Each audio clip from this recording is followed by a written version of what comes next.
여러분 안녕하십니까? 저 동국대학교 불교대학에서 학생들 가르치고 있는 김호성이라고 합니다. 참 불교 방송에 오랜만에 와서 그것도 이렇게 옛날에는 주로 라디오 방송을 많이 했었는데 TV 화면을 보고 이렇게 강의를 한다고 하니까 감회가 많이 새롭습니다. 제가 여러분들께 드릴 말씀은 우리 이웃나라, 가깝고도 먼 이웃나라라고 그러죠. 일본의 불교 문화에 대해서 앞으로 4번의 강의를 통해서 조금 소개를 해드릴까 합니다.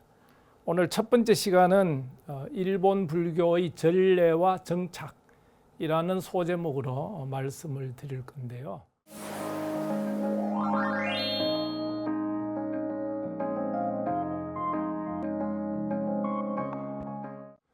다 아시겠습니다만은 불교는 인도에서부터 출발해서 이제 중국을 거쳐서 우리나라 그리고 일본에까지 이어지게 됩니다. 일본의 불교가 전해지는 것은 우리 백제의 공덕이죠. 백제의 그 임금님 중에 성왕이라는 임금이 있었습니다. 이 임금님 당시에 538년입니다. 또 일본의 어떤 기록에는 552년이다라는 설도 있습니다. 대개 이제 주로 538년설을 취하고 있습니다만은 6세기 초가 되겠습니다. 불상 또 경전 그리고 스님을 보내서 일본의 불교를 전했다라고 합니다. 그때 당시는 우리 고구려 백제의 불교가 중국으로부터 전해지는 것도 마찬가지입니다만은 이 국가와 국가 사이에 일종의 외교적인 선물이라고 할 수 있습니다. 혹은 외교적인 차원에서 문명의 전달, 그러니까 먼저 선진 문명, 앞선 문명이 후진국의 문명이 조금 뒤떨어진 나라에 전달해 주는 건데요. 그래서 불교도 그런 맥락에서 전달이 됩니다. 그 이후에 이제 일본에서 처음으로 이제 스님이 나오는데 최초의 스님은 비구니 스님이에요. 근데 이 비구니 스님이 이 세 분이 한꺼번에 이제 등장을 합니다. 젠신이라는 스님하고 젠조 그리고 게이젠이라는 스님이 나오는데 이 세 분은 전부 다 백제로 유학을 옵니다. 그리고 590년에 이제 귀국을 했다고 하니까요. 우리 역사를 보면 초창기에는 백제 또 이제 신라 고구려 이 우리 삼국 시대니까 우리나라 삼국으로부터 불교가 많이 일본에 전해지고 또 일본에서 그것을 적극적으로 수용하고 또 인적인 어떤 교류라기보다 파견, 교류라고 해도 큰 틀에서는 문제는 없겠습니다만은 고구려의 어떤 스님이 가신다, 또 이제 신라의 어떤 스님이 가신다 이런 얘기들이 이제 많이 역사에 남아 있습니다. 그런데 이제 우리가 여기서 주의해야 될 것은 그렇다고는 하지만 일본의 불교의 모든 불교가 우리 한국에서 전해졌다. 이렇게 생각하시면은 그건 조금 아닌 것 같아요. 근데 가끔 그렇게 생각하시는 분들도 제가 만나고는 했기 때문에 이런 말씀을 드리는데 이제 그거는 아닙니다. 근데 약 538년에 백제로부터 불교가 전달되고 난 이후에 약 한 150년 정도 좀 넉넉하게 보면 한 2세기 정확하게 좀 이렇게 보면은 약 150년 정도는 일본의 불교도들이나 이제 그 불교인들이 삼국으로부터 신라 고구려 백제로부터 불교를 수용하고 유학생도 파견하고 이제 서적도 구하고 이런 노력들이 이루어집니다. 그렇지만 약 한 150년 조금 넉넉하게 보면 약 2세기 무렵 200년 정도쯤 지나면은 일본 사람들은 한반도를 뛰어넘어서 중국을 보기 시작합니다. 중국을 향해서 불교를 구하게 되죠. 우리가 이해할 수 있지 않겠습니까? 그죠? 우리도 지금 예컨대 서양의 문물을 우리나라의 경우에는 근대, 현대 들어와서 대개 우리가 이제 일본 강점기의 아픈 역사를 겪었기 때문에 일본을 거쳐서 중개적인 그 무역이라고 할까요?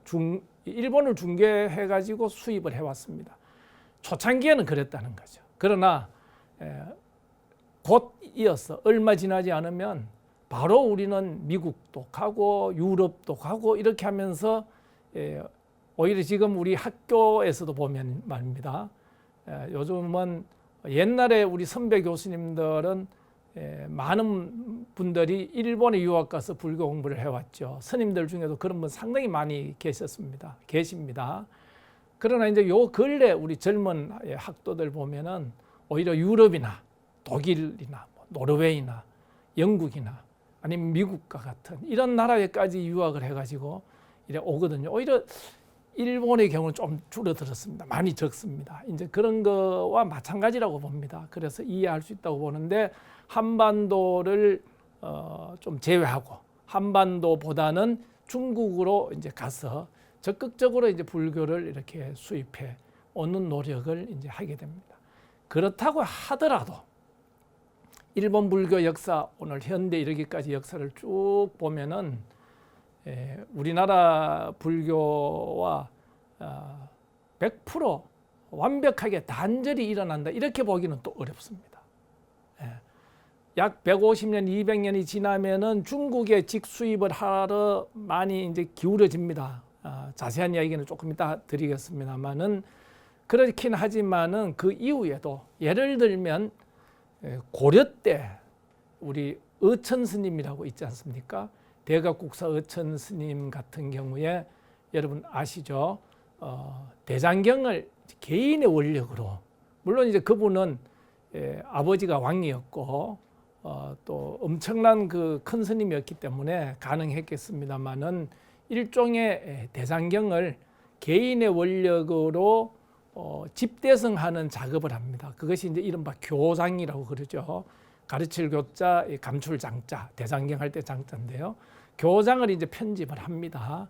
물론 이제 그럴 때도 송나라라든가 또는 이제 요나라, 거란족이 세운 요나라입니다. 북방에, 중국 북방에. 그 다음에 이제 외라 그러면 일본이에요. 일본을 우리가 외국이라고 그러는데 외자가 왜소하다는 외자입니다. 키가 작다는 말이에요.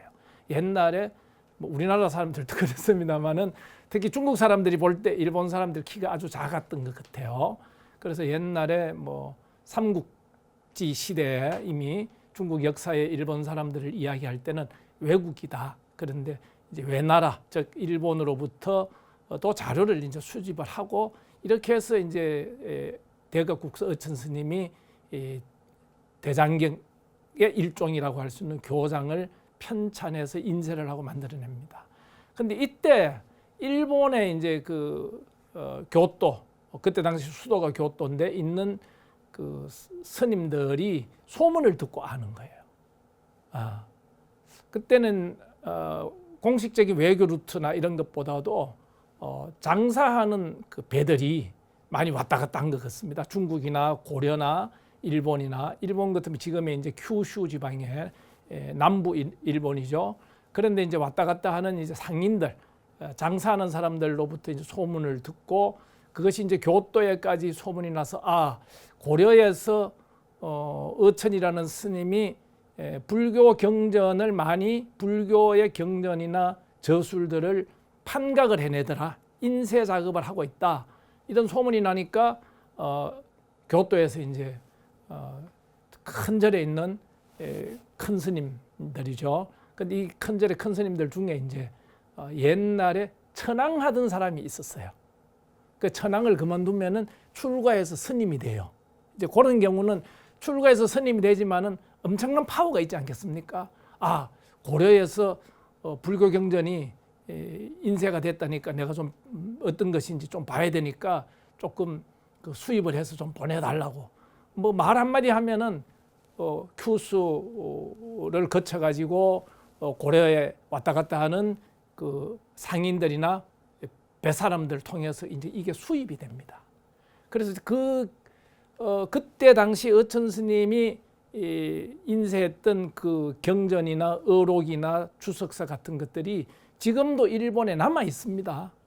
나고야 같은 데 가면 진복사라는 절 같은 게 있는데 저희 학교에서도 조사를 하러 한번 간 일이 있습니다. 그때 저도 이제 동참을 했었는데 거기 가면은 그런 책들이 지금 남아 있고요. 또 이제 고려 초조 대장경이죠. 고려 시대 처음으로 나온 대장경이 초조 대장경입니다. 지금 해인사에 있는 대장경은 초조 대장경이 아니에요. 두 번째 나온 제조 대장경이고 초조 대장경은 대개 없어져 버렸습니다. 우리나라에서도 구하기 힘드네요. 아주 없어져 버렸는데 일본에 가면 있어요. 그래서 교토에 가면은 남선사라는 절이 있습니다.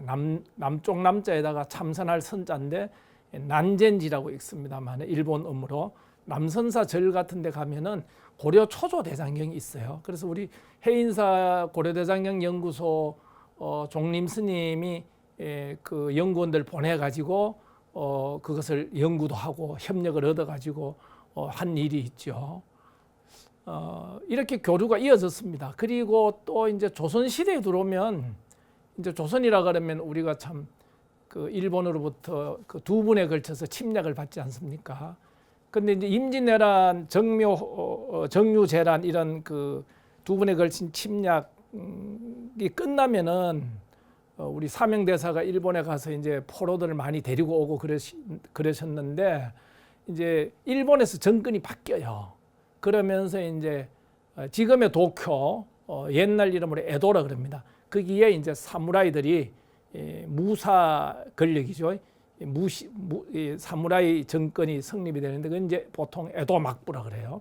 근데 이 에도 막부 시대, 그래서 그 시대를 임진왜란 이후부터 우리 그 1868년에 메이지 유신이라고 하는 정치적인 격변이 일어나는데 그때까지 약 250년 정도 되는 시간을 에도 시대라고도 그러고 일본 역사에서는 건세라고도 그럽니다.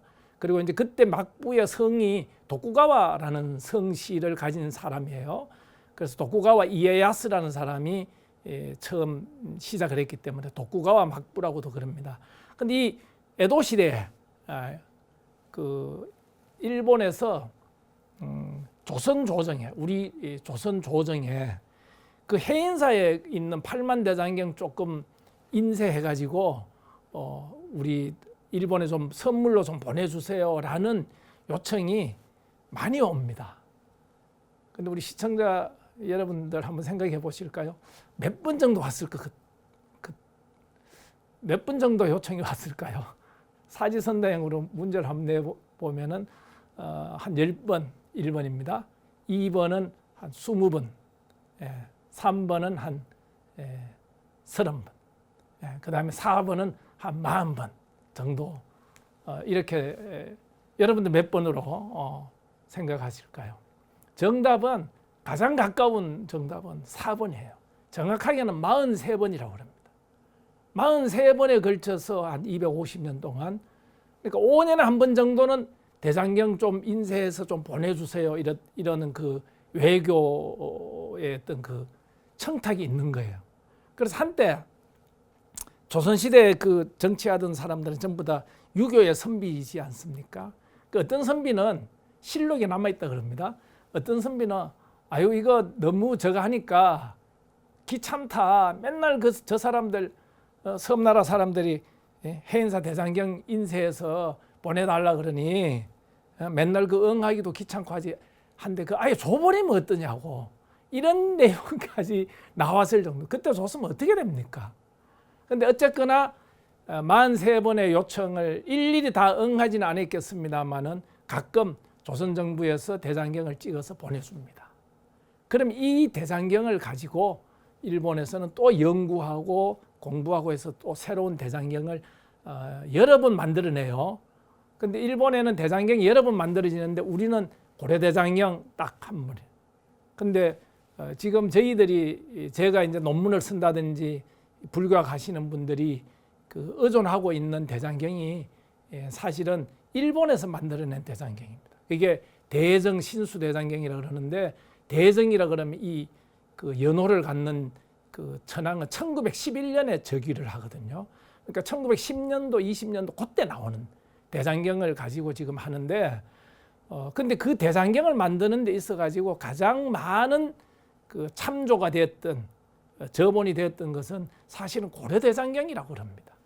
그래서 이제 일본 불교의 역사가 쭉 전래되고 정착되고 오늘날 오는 데까지 결코 우리나라와의 교류도 사실은 만만치 않습니다. 그래서 우리나라 불교의 영향도 적지는 않습니다. 그래서 이제 그런 것들을 그 연구를 하면은 상당히 많은 이야기가 나오고, 또 많은 학자 선생님들이 그 연구를 많이 했어요. 근데 이제 저는 개인적으로 제가 이제 일본 불교에 대해서 관심 갖고 이렇게 공부하게 된 거는, 제가 2002년 가을부터 이제 2003년 여름 학기까지 1년 동안 교토에 가면은 불교대학이라는 이름의 대학이 있습니다. 고유명사의 대학인데 정토종 종립대학이에요. 그래서 제가 북교다이가쿠라 그럽니다. 일본말로 불교대학에 가서 1년 동안 제가 연구년으로 공부를 할 때가 있었습니다. 그래서 연구년을 보낼 때 이제 보고, 그때부터 이제 관심을 갖고 인연을 이제 그 지금까지 한 20년 이렇게 맺어 오면서 저걸 합니다만은, 그때 이제 느낀 생각은 우리 한국 불교의 발전을 위해서도 일본 불교를 좀 공부하고 이해하는 것이 대단히 중요하다, 이런 생각을 이제 했습니다. 그런 인연으로 여러분들 앞에 제가 지금 이렇게 서서 말씀드리고 있고요. 다시 이제 얘기를 과거로 돌아가겠습니다. 어디로 돌아가느냐면은 한반도로부터 불교를 백제로부터 수용하고 나서 150년 내지 200년이 지난 뒤부터는 일본 사람들이 중국으로부터 불교를 직수입하기를 원했습니다. 그걸 이제 우리가 중개무역을 거치지 않고 직교역을 하려는 어떤 그런 욕망에 비춰 본다면은 이해할 수 있는 이야기다라는 이야기까지 좀 드렸고요. 근데 거기서부터 다시 출발하겠습니다. 그래서 그 시절에 이제 어떤 일이 있느냐면은, 그 일본은 섬나라고요. 그리고 일본의 많은 문명이 초기 단계에 한반도로부터 갑니다. 불교뿐만이 아니잖아요. 가장 중요한 게 뭡니까? 문자잖아요, 문자. 근데 옛날에는 뭐 지금 우리 한글도 있고 일본어, 히라가나 뭐 이런 일본 글자도 있지만, 옛날에는 우리 동아시아, 중국, 한반도, 일본, 열도, 그 다음에 이제 심지어는 오늘날 베트남까지 전부 다 이제 공통의 어떤 문자를 갖고 있어요. 그게 한자입니다. 그래서 이제 한자가 처음에 중국에서 만들어졌다, 이게 중요한 게 아니고, 그 중국에서 만들어진 한자를 가지고 우리 동아시아의 그 지식인 사회가 어떤 문명이 그 공통의 어떤 문자를 갖고서 형성되어 있었다. 유럽 같으면 라틴어가 그런 역할을 했잖아요. 근데 이제 그때 한자 같은 거를 중국으로부터 바로 수입한 게 아니고, 그 역시 백제의 왕인이라는 박사가 가서, 지금 우리 박사 그러면 저도 철학 박사입니다만은, 옛날에는 박사라고 그러는 이 관직 이름이에요. 그러니까 일종의 그 여러 가지 외교적인 또는 어떤 학문적인 이런, 지금 같으면 아마 교육부 장관에 가장 유사하지 않을까 싶은데요. 제 개인적인 느낌으로는. 그런 이제 박사라고 하는 직책을 가진 사람이, 왕인이라고 하는 분이 일본에 그 한자를 전해줌으로써 그 일본 문명이 사실은 시작이 되는 거거든요. 도쿄 가면은 그 우에노 공원이라고 있습니다. 우에노 공원이라고 하는 공원이 있는데 아주 유명한 공원이죠. 그게 이제 들어가 보면은 초입에 얼마 안 들어가서 가보신 분들 계시겠습니다만은 왕인 박사 동상이 있습니다. 백제의 왕인 박사의 동상. 왜 그분들이, 일본 사람들이 그 동상을 모셔놨겠습니까? 일본 문명의 뿌리에 한자를 전해준다는 게 이게 그렇게 중요한 거거든. 예. 그래서 이제 한반도를 통해서 이제 배웠는데, 이제는 중국에 가서 더 직접적으로 우리가 뭔가를 가지고 와야 되겠다, 배워와야 되겠다 라는 욕망이 이제 일어나게 됩니다. 근데 그때는 어떤 그 중국하고 일본하고 사이에 이제 어떤 식의 문화 교류, 문명 교류가 이제 있느냐면은 옛날에는 전부 다 조공 무역이고 사신 무역이지 않습니까? 다시 얘기하면은 국가에서 공식적으로 외교 사절단을 보내는 겁니다. 근데 이제 이게 보내는 게 수나라 때부터 보내는 거예요. 중국으로 말하면 수나라 때. 그럼 수나라라고 그러면은 5세기입니다. 6세기 그 빠른 시절이잖아요. 근데 수나라 다음에 이제 당나라 때. 수나라 때 보내는 사신을 견수사라 그래요. 근데 수나라라고 하는 나라가 오래 못 갑니다. 중국에서. 왜 오래 못 갑니까? 이 사람들이 욕심을 내서 고구려를 여러 번 침략을 했어요. 그래서 이제 을지문덕, 연개소문, 양만춘 이런 우리 고구려의 그 위대한 장수들에 의해서 나라가 망해요. 전쟁에서 져가지고. 그래서 이제 또 혼란을 겪고 그 혼란을 극복하면서 중국의 당나라라는 나라가 생기는 거예요. 그래서 본격적으로 이제 일본하고 교류를 하게 되는 것이 이제 이 당나라 때예요. 근데 이때 일본의 이제 불교 상황은 어떤 상황이냐면 538년에 불교가 들어왔지만은 그리고 한반도에 많은 스님들이 왔다 가서 공부도 하고 뭐 이러지만은 아직까지 교단의 질서가 완벽하게 잡혀 있지 못한 상태입니다. 그래서 성가가 스님 교단이 완벽하게 질서를 그 규율하고 잘 잡으려면은 중심이 되는 것이 뭐냐면은 부처님 말씀 중에도 계율에 가는 말씀이에요. 그 계율에 가는 말씀을 이제 우리가 율장이라 그러지 않습니까? 계율에 관한 경전이나 이런 걸 모아놓은 텍스트를 율장이라 그러죠. 그래서 3장 그러면은 경장, 율장, 론장 뭐 여러분 다 아시는 얘기겠습니다만은 그 율장이 갖추어져야 되고 그리고 계율에 대해서 해박하게 잘 아시는 스님이 존재해야 됩니다. 그런 스님을 율사 스님이라 그래요. 근데 이런 율장도 부족하고 계율을 잘 아시는 스님이 계세 가지고 수계 제도가 정착이 돼야 돼요. 계율을 주는.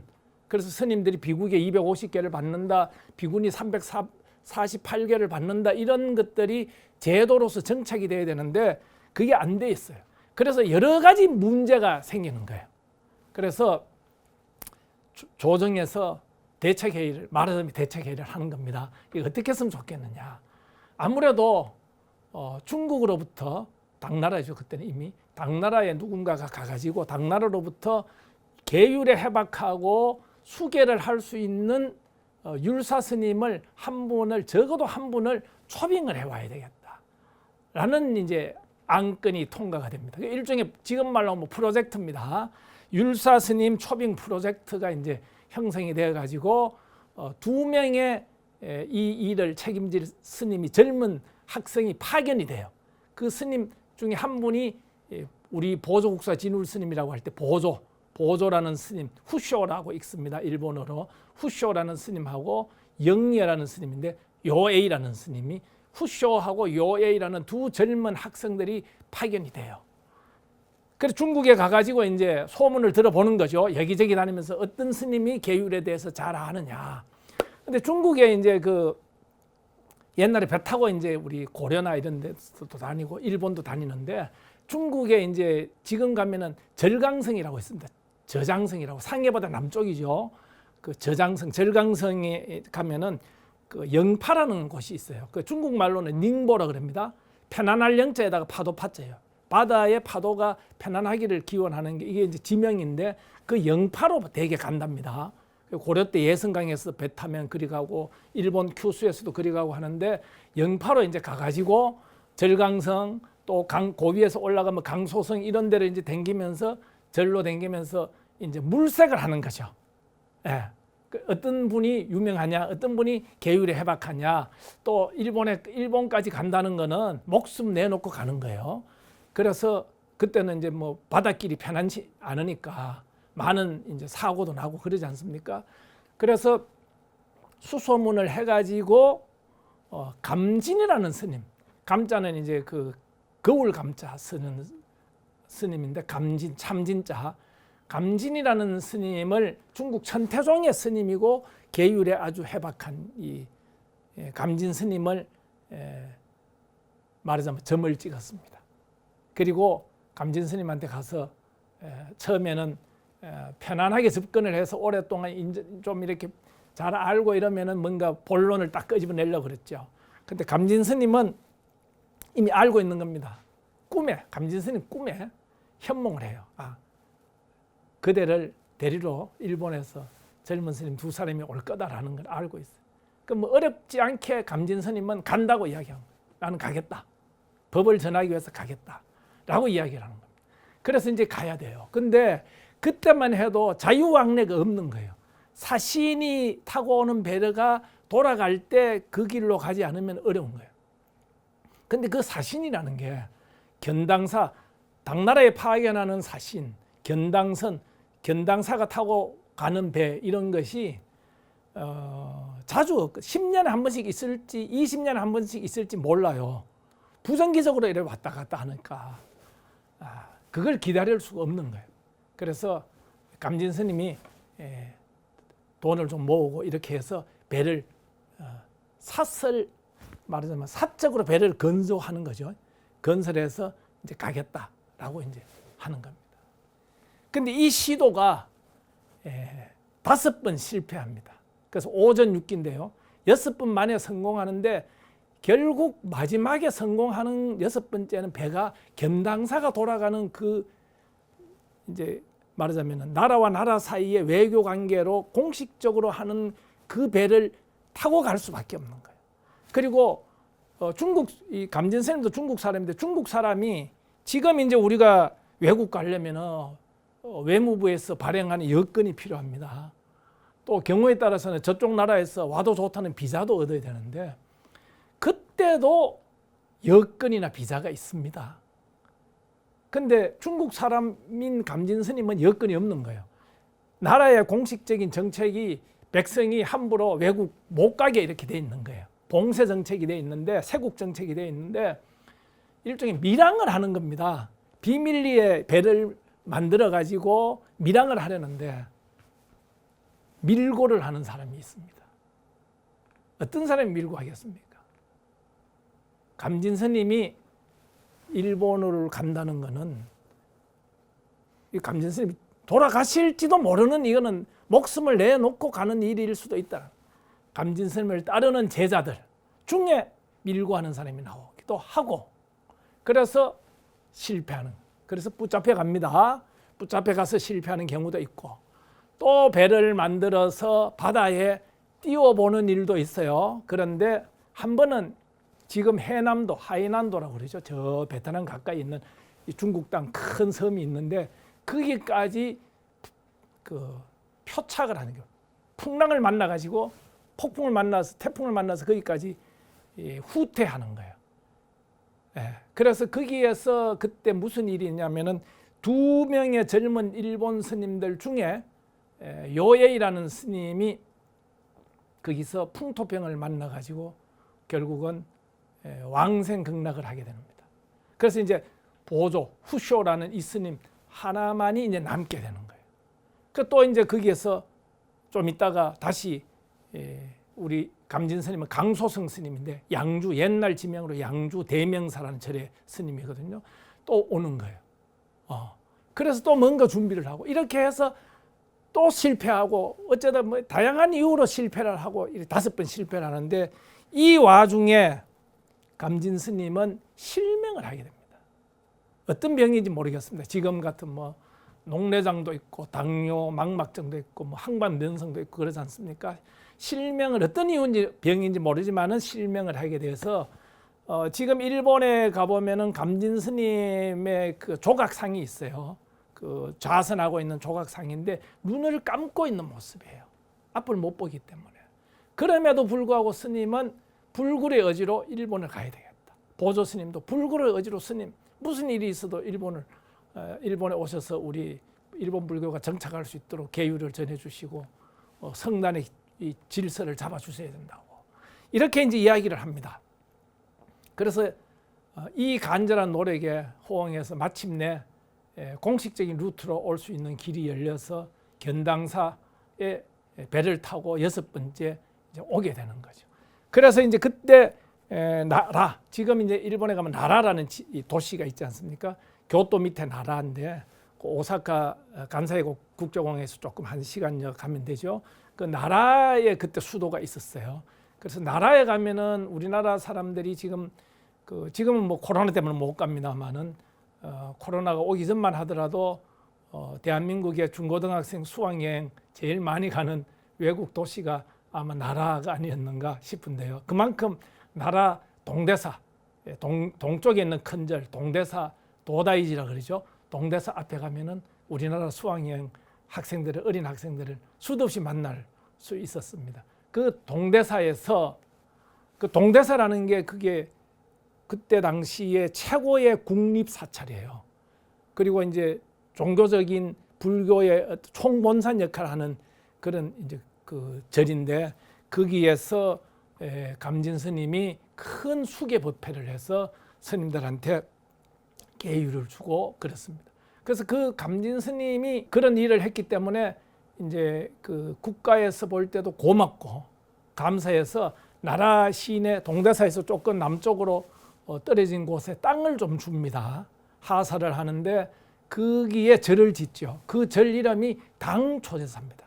당초제사. 초제라고 하는 말은 이거는 그 산스크리트 짜뚜르라고 하는 말의 그 짜뚜르 디샤 이 그 말의 그 중국어 번역인데요. 이게 이제 무슨 뜻이냐면은 사방성가라는 뜻이에요. 그러니까 불교 교단 전체를 얘기하는 거예요. 당나라에서 온 스님이 전체 불교 교단을 생각하면서 활동한 것을 기념해서 만든 절 이름이 당초제사입니다. 그래서 당초제사를 이제 감진 스님이 살 수 있는 절로 만들어 이제 그 주신 거죠. 그래서 지금도 나라에 가면 당초제사가 있습니다. 그리고 거기에는 계단원이라고 계율을 수계할 수 있는 그게 있고요. 저기 건물이 있죠. 시설 계단입니다. 우리 통도사에 가면 계단 있지 않습니까? 그런 계단원이 있고, 거기에 이제 가보면은 현재도 비가 하나 있는데 중국에서 작고하셨습니다만은 이 중국 불교협회 조박초 회장이라고 하는 분이 계셨어요.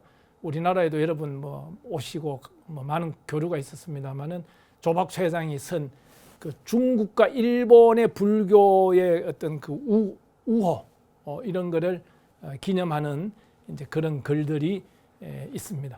이거는 이제 그 당대화상 동정전이라는 이제 책이 있어요.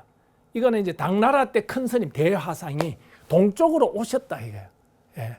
이 정자가 이 정복한다는 정자인데 뭐 물에 의한 정복이 아니고 법을 가지고 오셨는 이야기를 쓴 그 책을 가지고 기본으로 해서 일본의 이제 그 유명한 역사 소설가 중에 그 이노우에 야스시라고 하는 분이 있습니다. 뭐 오래전에 작고하신 분입니다만 이분 뭐 작품 중에 이분은 중국을 무대로 한 작품 역사 소설을 들었었는데 그 중에 이제 도낭이라는 그 도낭 그 문서가 나온 도낭의 막고굴이라든지 뭐 이런 거를 그 소재로 해서 쓴 그 역사 소설도 있고, 그런데 이분이 쓴 역사 소설 중에 천평의 침이라는 역사 소설이 있어요. 바로 감진 스님 이때를 이제 이야기를 하는 거예요.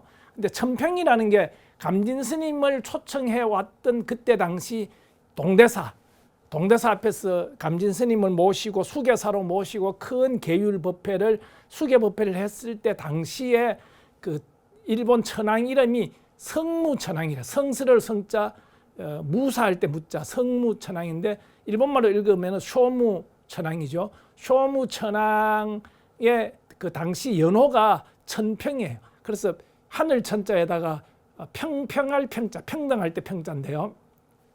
천평이라는 그 시대에 감진 스님이 오시고 난 뒤에 그 중국으로부터 요즘 말로 하면 EMS라고 그럴까요? 국제 우편물이 하나 오는데 그 우편물이 치미가 왔대요. 치미라는 게 그 옛날 한옥에 보면은 한옥에 이렇게 쭉 해가 용마루가 내려가는데 요 위에 이렇게 그걸 침이라 하는가 봐요. 그 침이라고 그러는데 그 침이가 중국에서부터 왔다라는 그 이야기가 있습니다. 그래서 그 소설 이름을 천평의 침이라고 해가지고 이 이노우에 야스시 작가가 소설을 써요. 이 소설을. 근데 이제 유감스럽게 우리나라의 번역은 안 돼 있습니다만 제가 읽어보고 독후감도 쓴 일이 있습니다. 근데 그 이제 소설을 읽어보면은 감진스님보다도 일본 사람들이 그 중국 가서 그 유학 가서 이제 그 고생하면서 그 공부하는 일본 스님들 이야기, 보조 뭐 이런 사람들 말고도 이미 그때 그 감진스님 모시러 간 두 스님 말고도 이 당나라 장안이라든지 이런 데는 이미 많은 일본 출신의 스님들이 거기 가서 불법을 배우는데 이 사람들이 다양해요, 개성이. 그래서 어떤 분은 거기서 뭐 파괴해가지고 가정을 이끄는 그런 분도 나오고, 물론 또 이제 그 30년 동안 그 이런 생각을 하는 거예요. 내가 여기서 불교를 강의를 많이 듣고 공부를 아무리 많이 해봐도 내가 할 수 있는 건 한계가 있을 거다. 그러지 말고 나는 내 임무는 사명감은 여기서 우리 일본에 없는, 우리나라에 없는 불교 책들 다 모아가, 그때 당나라는 계속 번역이 중앙아시아나 인도로부터 스님들이 와서 번역이 계속되면서 새로운 경이나 논서나 율장이 계속 나오니까 그런 것들을 사람을 사가지고 필사를 해요. 그래서 이 자리에도 좀 보관해 놓고 저 자리에도 좀 맡겨 놓고 이러다가 나중에 이제 배에 싣고 이제 귀국을 하죠. 근데 이제 불행하게도 영파 앞바다에서 배가 그 파선이 돼가, 배가 이제 풍파를 만나서 그 경전들이 다 수장이 돼버리는 그런 이야기도 있고, 또 어떤 스님은 이제 어떤 생각을 하느냐면, 불교라는 게 내가 여기 일본에서 성녀가 되어가 불교 공부하러 중국까지 와봤지만 중국도 불교의 오리지널한 원천은 아니지 않느냐. 불교 공부하려면 역시 인도를 갈 수밖에 없다. 그래서 인도를 가려고 거기서 준비하는 그런 국제주의자적인 그런 젊은 스님들도 있고, 그래서 이제 그런 다양한 이야기들을 섞어 넣어 가지고 감진 스님과 함께 다양한 이야기들을 섞어 넣어 가지고 이제 그 소설을 꾸민 것이 천평의 침이라는 역사 소설이 있는데, 일본 사람이 소설을 써놓으니까 중국 사람들이 이 소설을 가지고 영화를 만들죠. 근데 그 영화가 이제 감진동도라는 이름인데, 동쪽으로 건널 도자예요. 감진 스님이 동쪽으로 갔다. 근데 중국에서 그 영화를 만들고 저는 그 영화를 타이완에서 보게 됐습니다. 제가 타이완에 언제 그 불교 순례하러 한번 갔는데 호텔에서 TV를 트니까 타이완에는 불교 텔레비전 방송국이 5개가 있다고 그래요. 그런데 거기에 이 영화가 나오더라고요. 그래서 제가 옛날에 DVD를 사온 일이 있습니다만, 이 이야기를 제가 구체적으로 해드린 것은 어떤 메시지를 여러분들한테 전하기 위해서냐면은, 첫째는 일본의 그 불교도들이 일본의 불교를 수용하고 정착시키고 발전시키기 위해서 많은 노력을 했다라는 이야기.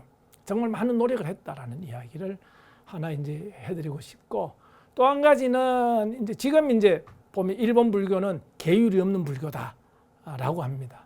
그러나 이제 그거는 요즘 와서 이제 생긴 이야기고, 1868년 메이지 유신 이후에 와서 이제 일어난 일이고요. 옛날에는 그렇지 않았다. 정말 계율을 엄정하게 지키고 계율에 따라서 교단이 제대로 움직여지지 않으면 걱정을 하고, 또 그것을 타개해 가기 위해서 대륙 중국에 사람을 보내서 훌륭한 율사스님, 또 훌륭한 그런 갖추어진 율장의 수입도 이렇게 행했던 그런 어떤 그 노력들이 있었다라는 이야기들을 제가 전달해 드리고 싶었습니다.